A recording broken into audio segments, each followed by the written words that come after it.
Hello everyone, welcome to Science and Tech series with Dr. Ved Rana.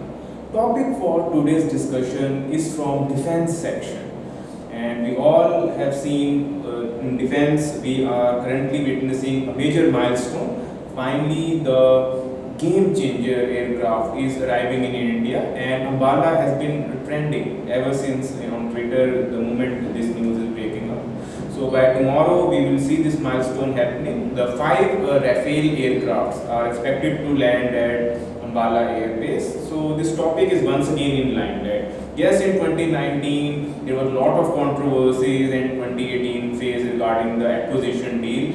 But putting that aside, it's a golden moment for Indian Air Force, and considering that we have hostile neighbors and China is flexing its muscle, it's quite a significant achievement, and rightly it is being touted as game changer for Indian Air Force. So whenever some aircraft is in news, you should cover from examination point of view certain basic facts which can be framed in form of a question. You cannot expect a straightforward single word question from this theme. The examiner is likely to confuse you with multiple statements. So we should be just revising the major highlights of this aircraft without going into any debate whether it should have been acquired or not. That is now dead because we all are now embracing this fact that it is a reliable and valuable acquisition for our military forces. So first of all, the theme which you should cover is the nomenclature, as we discuss in all other themes as well. Because last year, when during Dussehra, this theme was in news, our defense minister, while performing Shastra Puja, had highlighted the significance of this nomenclature, because this is the French word. Rafale, not an Indian word, it's a French word. It literally translates to gust of wind. So, if in case you want to note it down, it will be the gust of wind. It's quite an interesting, intriguing name. Now, there must be some major organization which is manufacturing these units. So that's a French firm which is always in news, and ever since India requested, floated the tender for 126 fighter aircraft originally, though this was the firm which got the contract, the Dassault Aviation. So this is a major firm. Like in US we see Lockheed Martin, in case of India we say Hindustan Aeronautics Limited. So in case of France you will more or less likely to see Dassault Aviation dominating. Even the Mirage 2000, which was used in that tactical strike in Balakot, was also manufactured by Dassault Aviation. So it's a credible company which has been in limelight for generating advanced aircrafts. Now the cost is quite significant because this is what generated the controversy. It's a 59,000 crore rupees deal, so which makes it quite a costly one. But considering the upgradations, I think this is worth acquisition, and this is not for single aircraft. Currently, India is acquiring 36 units of Rafale in ready-to-fly condition. Because originally the 120 out of 126, which was original deal, 18 had to be given in ready-to-fly condition, 108 had to be manufactured. But that's a different story. Now we are just acquiring 36 units, and the first 5 which is currently in use are arriving in Ambala Air Station. Now coming to the classification part, this is important. Just like in mobiles, you see the generations 1G, 2G, 3G. In similar way, the aircrafts are also designated by means of a standard classification.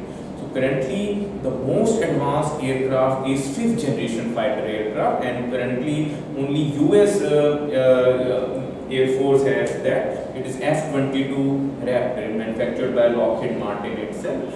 So currently, Russia and China are in fray. China is manufacturing JA-20, which is Jian-20, and then Russia is Sukhoi 57. So putting that aside, this one is a 4.5 generation aircraft, which makes it a lethal aircraft to be acquired, because in 5th generation aircraft we have advanced stealth features which are not comparatively there in 4.5 or 4th generation aircraft.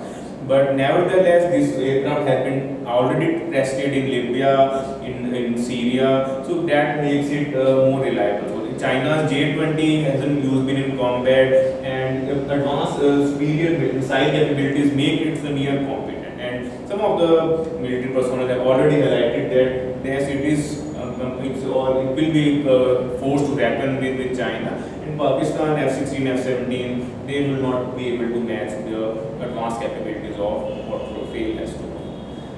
So let's so you have to understand, you have to pick the 4.5 generation aircraft. You will see the word medium multi-role combat aircraft. It's the only role combat aircraft capable of hitting 8 targets at a single time, and it can involve in different type of combat, which makes it quite a significant acquisition once again.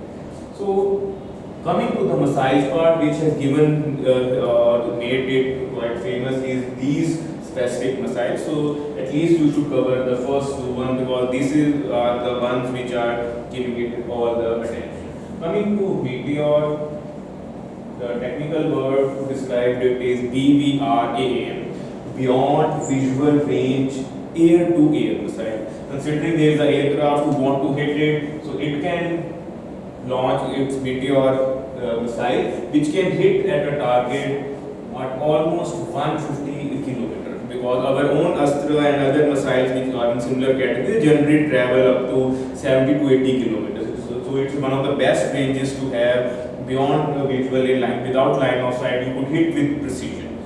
So this makes them Meteor, because Ramjet propulsion system had made it one of the most significant advancement in air-to-air missile category, and there is a very limited scope of being escaping from that one, because this is fire and forget, and once that hits the target, there is very less possibility that enemy aircraft will be able to dodge. So this is what the major missile is. And Scalp is equally combative. It's a cruise missile which will be used from air to ground strike. Like in Balakot strike, we had seen that, and its range is almost 300 kilometers. So without being in line of sight, it could just lock the target, and missile can hit the intended target almost 300 kilometers. So you don't have to be physically there, and it helps in escaping as well as strategic planning of such a mission. So this will be a major force to reckon with. So make sure you also highlight the Scalp. Mica is multi-role air-to-air missiles, once again, which supplements these missile systems. So these are the two missiles which can be asked from defense arsenal point of view, especially if you are preparing for CAPF, CDS or other armed forces exam. UPSC, they might just ask you in 1 or 2 lines what these categories are, whether these are surface to surface, whether these are ballistic, whether they are cruise. So make sure you also go through the classification of missile, but just for your own vision. Now in Ambala is friendly, just we highlighted. So Ambala Air Base, the first 5 aircrafts would be stationed there, and there is a squadron being raised with these golden arrows. So this word becomes important, and this is not that it's a new word, it was already there in 2011 Kargil War. It played a decisive role. So after that it was disbanded. Now it's being resurrected through Rafale. So this is what we have for Rafale. In future, when all more units will arrive, after first 18, the next 18 would be stationed at Hasimara in West Bengal, so that to counter China, because these are mainly to counter the Pakistan. So we are balancing out so that in case the two-front war breaks in future, we are ready to deal with the best forces. So it will take a time to acclimatize to our Indian terrain and conditions, and hopefully this is one of the best aircraft to acquire considering the budget and considering our ground priorities. So let's hope that this lives up to the expectation, and it turns out to be the game changer which is being doubted at the moment. So this is what we have in for today. So keep following such current updates from defense section. They can be asked in prelims, even though in mains the topic is almost now dead, it's unlikely to be asked. But the broader theme still remains active, that we need to do indigenization of technology, because we cannot rely for everything for foreign, because these are economically draining assets at one point or the other. Its CIPRI report clearly highlights India still is the second largest importer of defense. So that's the main dimension in which can be discussed in larger context. Otherwise, this topic is more or less brief based. So we'll be back soon with another topic. Thank you for tuning in. Have a nice day.